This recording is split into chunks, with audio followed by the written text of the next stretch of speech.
നമ്മളിപ്പോൾ കാണുന്നത് ബസ്സിൻ്റെ ഒരു ടയറാണ്. അത് പുതിയ ടയറല്ല, സ്പെയർ ടയറാണ്. റീട്രേഡ് ചെയ്തിരിക്കുന്ന ഒരു ടയറാണ്.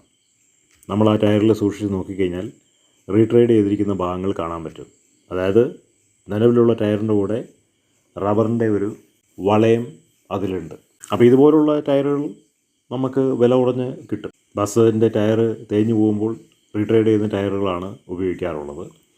മുൻവശത്തെ ടയർ എപ്പോഴും പുതുമയുള്ളതായിരിക്കും. പുറവശത്തെ ടയറിന് റീട്രേഡ് ചെയ്തിരിക്കുന്ന ടയറായിരിക്കും ഉപയോഗിക്കുക.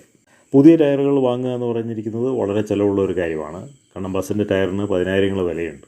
അത് ബൈക്കുകളും അതുപോലെ തന്നെ റീട്രേഡ് ചെയ്തിരിക്കുന്ന ടയറുകൾ ഉപയോഗിക്കാറുണ്ട്.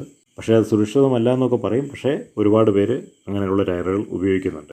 റീട്രേഡ് ചെയ്തിരിക്കുന്ന ടയർ കംപ്രസ് ചെയ്തിട്ടാണ് വരുന്നത്. അതുകൊണ്ട് അത് ഇളകിപ്പോകുന്നില്ല, റബ്ബർ ഇളകിപ്പോകത്തൊന്നുമില്ല.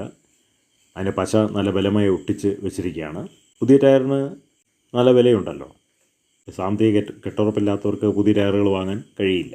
അതുകൊണ്ട് ഇതുപോലുള്ള ടയറുകൾ ആണ് അധികം ആളുകൾ ഉപയോഗിക്കുന്നത്. കാരണം ബിസിനസ്സിൻ്റെ കാര്യം നോക്കുമ്പോൾ ഇതുപോലുള്ള ടയറുകൾ ഉപയോഗിച്ചാൽ മതിയാവും. നല്ല ബലമുള്ള റീട്രേഡ് ചെയ്തിരിക്കുന്ന ടയറുകൾ ഉപയോഗിക്കണമെന്ന് മാത്രമേ ഉള്ളൂ.